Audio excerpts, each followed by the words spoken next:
No sound. Can you guys hear me now or no?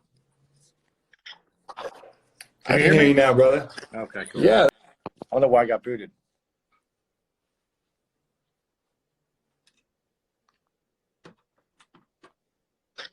Yeah, I hear you. I don't know why it just ended on me. It said it's over. So It's we're back though.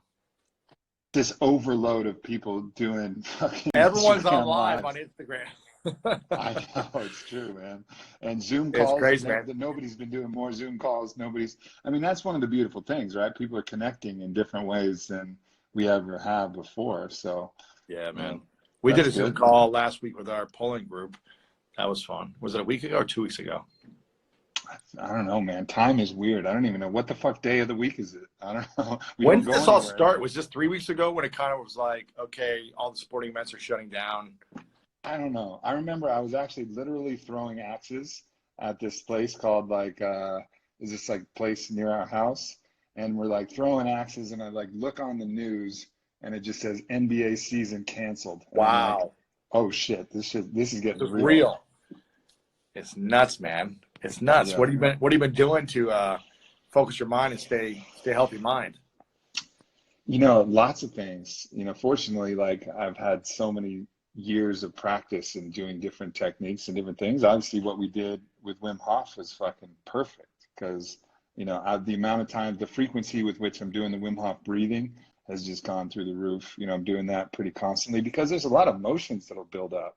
And as we saw, and anybody who listened to your podcast from Poland, like emotions come up when you do the breathing. And so it's a good way to get stuff moving around. Exactly. Training a lot, meditating. I'm writing my next book. So that's pretty much like quarantine baked in anyway. So you would want to go somewhere to quarantine yourself. You'd go to Sedona or somewhere. What are your But now I can do it right here in Austin because no one's gonna fuck with me here in Austin now anyways. So it's like might as well just do it here. That's amazing. And are you actually leaving at all to go to the grocery store? Or are you kind of just relaxing there and every once in a while? You know what? One of the other things I've done is like I'm taking the opportunity to do some cleanses, like do some dietary things that I've been wanting to do. So I'm going really deep into a ketogenic diet just for health and energy purposes. And so that really requires not that much. Like I went shopping at Amazon and I got a bunch of coconut butter and I got some on an MCT oil and a little bit of protein and some like nut butters. And I'm just pretty much having shakes and that's it. Eating fatty things, maybe a couple avocados here or there. It's amazing. But I'm keeping it simple. What's been the hardest thing for you during this time? It's the waves of emotion. You know what I mean? Like at some point I feel inspired and I feel like, all right, this is what we've been training for. That's just to generate this amount of positivity, to be able to serve people, to be able to help people, to be able to like step forward. And then other times I'm like, man, I feel so small. Like I feel like shit. You know, like this thing is so big and we're just one person. Like, what the fuck are we gonna do? The whole world's shut down, you know? And so then I'll get into these periods of kind of down and a little bit like helpless feeling almost, you know, these just kind of waves of emotion will come and I'm like, no, fuck that. It doesn't matter. We all just got to do our best. And that's the only thing that matters. And that's really the truth. So it's an opportunity to practice that philosophy, you know, against a resistance that's great enough to bring out our best, to bring out our own greatness. Yeah. That's great. How about you, man? I feel pretty good. I hate to say it. I feel like I have been training my mind for adversity and challenges like this. I don't think I'd have been feeling good 10 years ago if I was, you know, on my sister's couch and in a different setting with no money and no job. I wouldn't feel good at all. So I think because I've already gone through a lot of those feelings 10, 12 years ago, and I have been training and falling down and getting back up over the last decade in business and health and relationships and family and just different stuff, breakups and all the different stuff. I just feel like, okay, I've been through this feelings before and I learned how to get through them. And I learned tools over the last decade on how to move through them and not think about what's like, how's this affecting me? It's funny. I just did an interview right before this with Dr. Laurie Santos, who's the She's got a podcast called The Happiness Lab. She's got the most popular class at Yale. It's called The Science of Happiness or something like that. Mm-hmm. And she's like this phenom right now doing the research on happiness. It's just been taking off. And she was saying, I said, what are like the 5 things that are just going to make people happy in general? Like if we did these 5 things every day, whether it's crisis or death or whatever it may be, if we did these 5 things every day, what's the science telling us, the research? And I have all these notes here. And she said pretty much the same 5 things me and you say all the time. So there's nothing like groundbreaking here. It's just the basics. She said, I'll paraphrase it. She said, other oriented is the first thing. When we focus on like how small we are, or like what's wrong with me right now, or I don't have this, or I'm not getting what I need right now, we become unhappy and we become mentally stressed out. So focusing on others, which could be donating time, donating money, buying a coffee for someone. You can't do that right now, but you could donate something here and there by just like reaching out, by being focused on other people. And she said the second one kind of bleeds into that, which is showing up for others. So, you know, talking to strangers actually makes people happier from scientific testing that they've done. Like talking to strangers makes people happier on the train, is what they said. So happier people are social people, is what she said. And I said, well, how do you do that when you're disconnected right now? She's like, you got to get creative, like you said, being on Zoom, doing this. So those are the first 2, others oriented and showing up for others. And she said, number 3 is the power of gratitude. You and I talk about this every day. And I'm like, it's a choice. It's a motherfucking choice. Exactly. And I was like, well, this is something we all talk about, but is this really rooted in science? She said, yes. And I hate to say that because I'm a professor, you know, Harvard degree, Yale degree, and gratitude is the key to living a better life. And it's backed by science and research. So that's number 3. The 4th one, she said, was just, she mushed a bunch together in one. She just said healthy lifestyle habits, which is getting consistent movement and exercise, healthy eating, and sleep. She said if those 3 things combined, which that's all we talk about, you and I. Yeah, the body is the home. You got to take care of the home. You got to take care of the home. If the home is stressed out, if the home is under attack because you're not feeding it the right shit, if you're not moving it enough, it's going to be hard to be happy. That's it. And the 5th thing backed by science, which you and I talk about all the time, is being mindful and present in the body where you are. So deep belly breaths, doing all the things that we did in Poland with breathing. But this is what a Harvard and Yale professor, based on the research and science, is saying are the keys to increasing your happiness. And you wrote a book about this, Own the Day.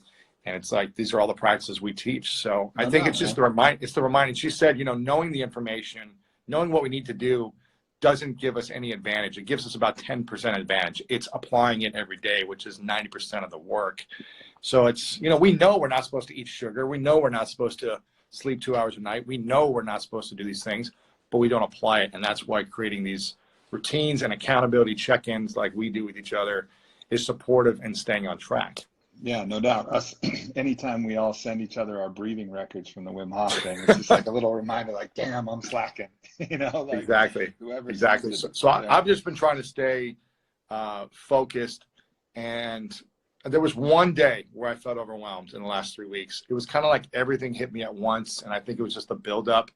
And I wasn't breathing and meditating. I was just relying on, you know, grit, I guess. And I realized, okay, I'm feeling a lot of anxiety and stress and worry. And I just went into meditation mode. And it's amazing when you allow your thoughts to come and then just like wash away in a river and just go down. them. And just like, okay, they're here, and let it go, and getting back to your vision and your mission.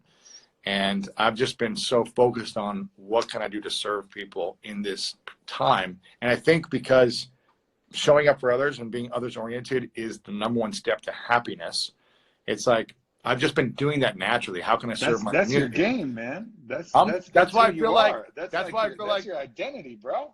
I'm reaching out to people. I'm messaging people. I'm saying, how you doing? What can I do to help you? That's all I've been doing my whole life. So I'm like, I'm doing it and I feel good. So that's why I feel bad that I feel good. I don't feel good about all the trauma and the bad things that are happening, but I feel good about how I'm responding to the bad events. She also gave a story. You probably know the story. I think it was about Buddha's lesson of the 2 arrows.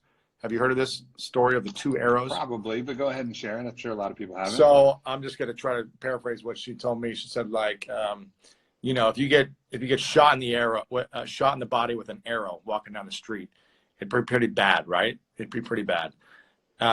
And the second arrow you get shot with is your fault. It's like allowing the arrows to continue to happen. When you see where it's coming from after the first time, and you know you could avoid it, but you just allow yourself to keep getting beaten up, that's when it becomes your fault. And it's the act of what's happening. It's essentially, we can't control the events around us or what happens. We can control how we respond to it. Yeah, we can't control getting shot by that first arrow, but we can control the shame, the guilt, the judgments that we might have had. Oh, I should have walked this way. I should have been more blah, blah, blah. The beat up, the suffering that'll end up compounding it. Yeah, exactly. Totally. The beat up. So I feel like, you know, I'm living with my girlfriend. She's a very passionate Latina, and she is incredible. And she probably has more of the like worry and concern side of things, where she's like really good at showing me like, hey, this is what happened today. US is now the greatest like deaths out of everywhere. And I'm like, she's really good at educating me when I'm like, I'd rather just know the least amount of stuff I need to know and focus on positivity, where she wants to show me like, look what happened to this 30-year-old, look what happened to this, you know, mother. And I'm like, it's a lot. I take it in and I'm like, yeah, we need to be aware and understanding and empathetic, but also not consume too much of it. So that's my goal. But yeah, I agree with that, man. And I think there's a couple things that come to mind. One, when you say being others oriented, I think there's a whole way that we can start to look at how we help others. Like you mentioned, getting a cup of coffee for someone today, right? Like I went and I got a cup of coffee today from my local coffee shop. It's this place I actually posted about. It's called Black Rock Coffee. And they're the nicest people there, but their business has been decimated. They just opened up, you know, I'm in my own little area, and they just opened up. They just opened up recently. But they have a drive-through, which is their like saving grace. They built in a drive-through, which is strange. They're not a Starbucks or whatever. And so I go through there, and just the act of buying a cup of coffee from the people who are still able to work and then leaving them a tip. I was buying myself a cup of coffee, but I could feel like just the fact that I was supporting a business that was hurting and supporting the employees through that process, it just kind of separated the idea of like, what is helpful? Like it's helpful just to kind of be out there and just to do what you can and leave the biggest tip you can with whatever restaurants are open or whatever places are there. Like little tiny acts like that, you know. Yeah, and if you're someone who lost your job and you don't have money, then I would say you can give acts of kindness without money. You know, you can just ask people questions. I've been noticing, like, I don't know if you noticed this, but when I've been going to the grocery store once a week to get the groceries, like people have the masks on, people have the gloves on, they're super protected, at least here in LA, and no one's looking anyone in the eyes. I think just people are afraid like they're going to get contagious if you look someone in the eyes or something. I don't know. It's a weird thing. Like the Medusa virus.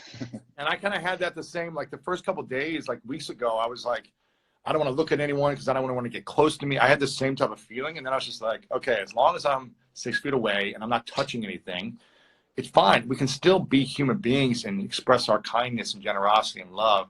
And so that's what I'm focused on, is trying to bring those moments of connection, trying to like make someone laugh, trying to just ask people questions.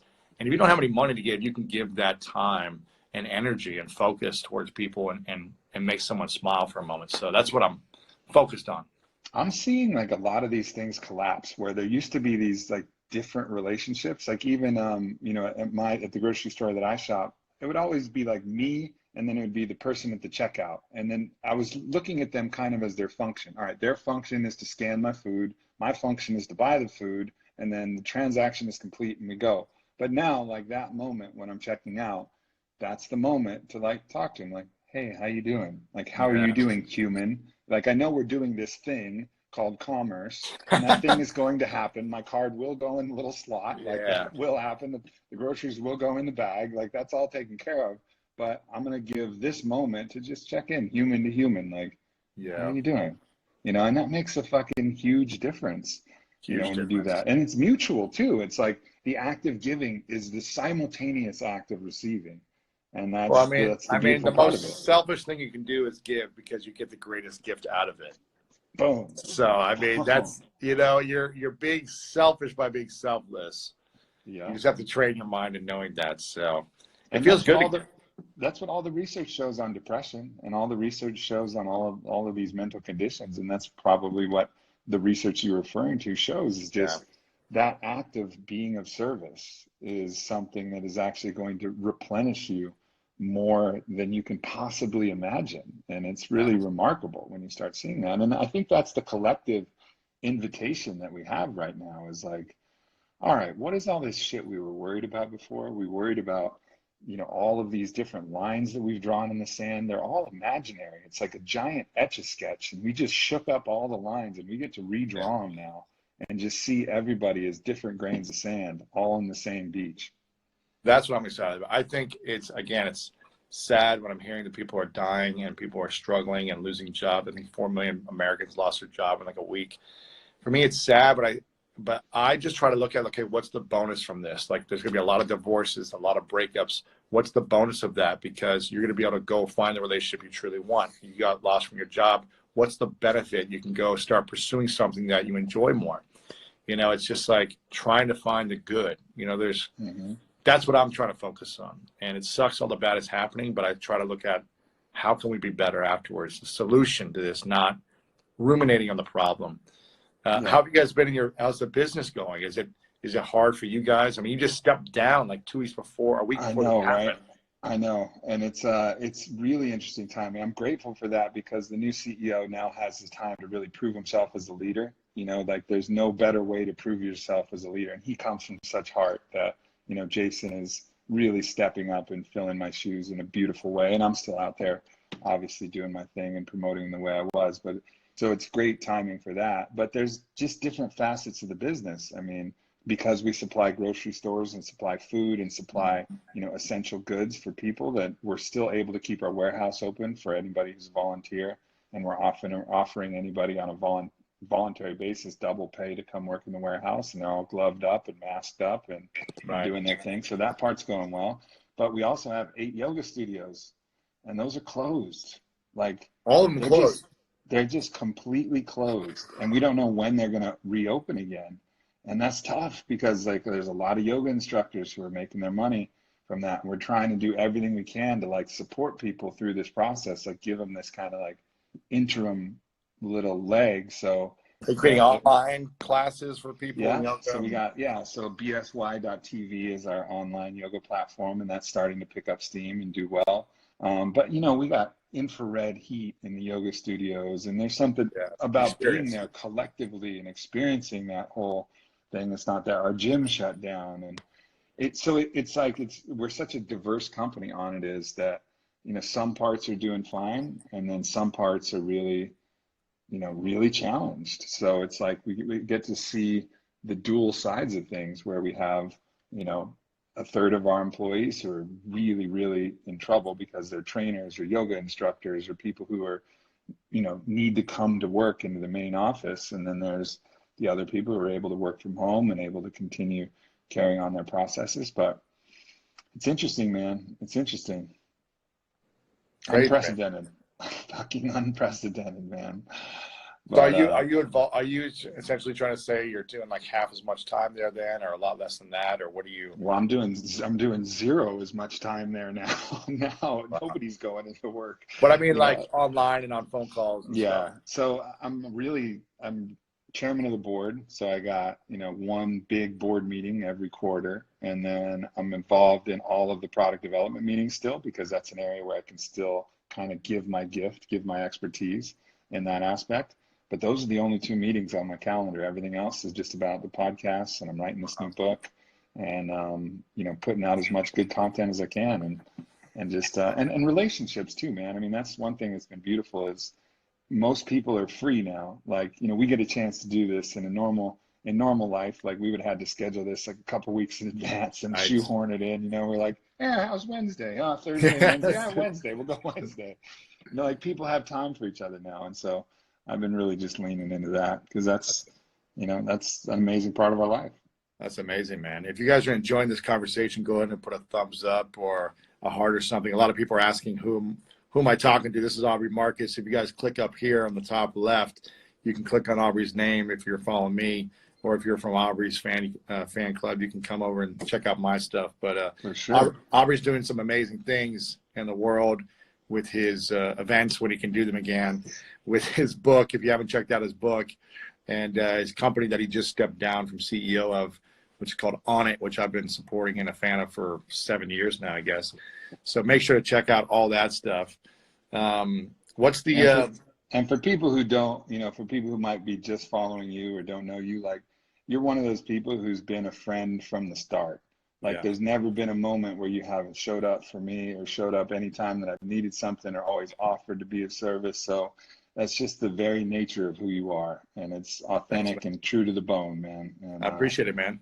Yeah, absolutely. Appreciate it. Yeah, we met like within 6 months of me launching my show. Yeah. You might have been one of my first sponsors, maybe like first 2 or 3 sponsors. Yeah, totally. Back in the day when you like had one product. Like, hey, do you like this thing? Exactly. Like, sure. Yeah, man. It's been crazy because you started On It when in 2011, 2010? 2011, yeah. Yeah, so I was in 2013 when I launched this. So it's been a fun journey, man. We've had some fun times. We have, and the Poland thing was a real jewel in all of us getting together, and it's just awesome how close that group still remains to this very moment. It's amazing. Yeah, I saw Mitch was in here earlier. I don't know if he's still here, but a bunch of guys with Steve. You're doing a talk with Steve tomorrow, right? Yeah, talking with building tomorrow. Amazing. Yeah, he was he did a retreat like the week before all this hit, pretty much the same weekend it all hit. Yeah. And so that'll be cool to hear how that went with him. And I'm supposed to do some breathing with Wim Hof on Sunday.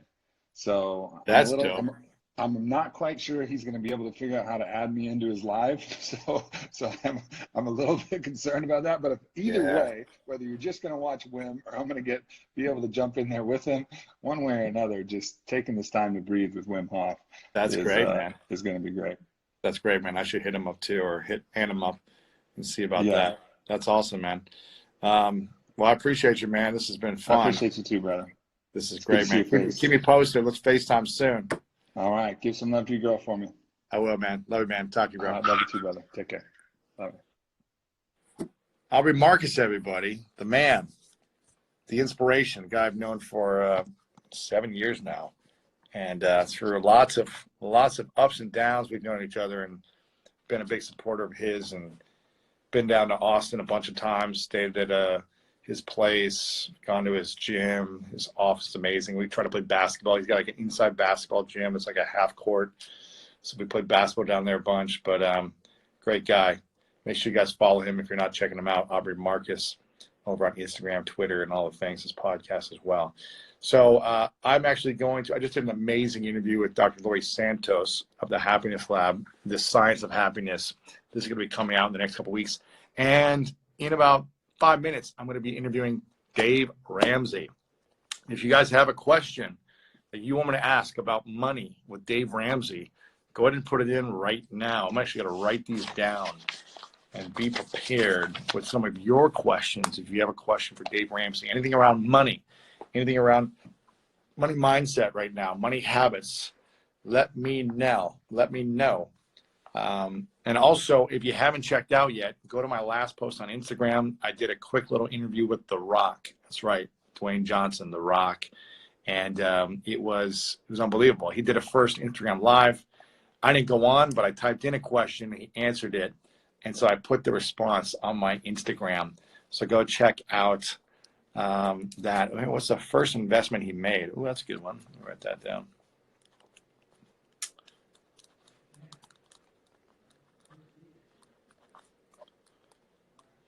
Okay. Let's see if there's other questions coming out here. Love Dave Ramsey. Okay. Please refer some books. I just did a post yesterday about my top 5 books to read during this. What does he recommend? Where?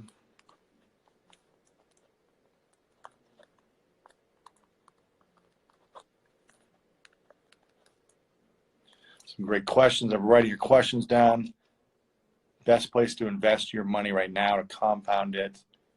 What's his tip for starting a business?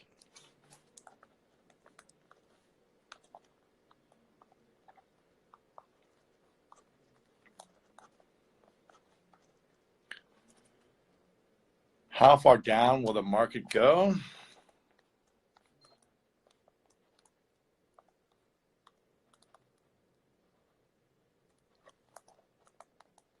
Okay. Okay, I like these questions. You guys are good. You guys are awesome.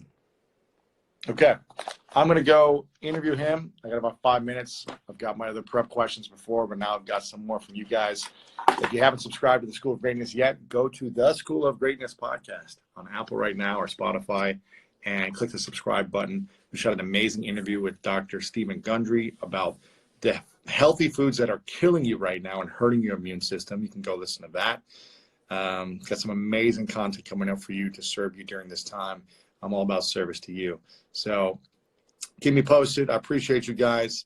And also text me if you want to get on the webinar this Friday. We had over 15,000 people register last weekend. I'm going to send you my text right now.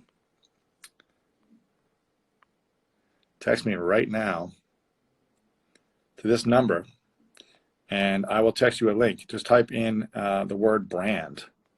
Type in the word brand to this number right here. You take a screenshot really quick. 614-350-3960.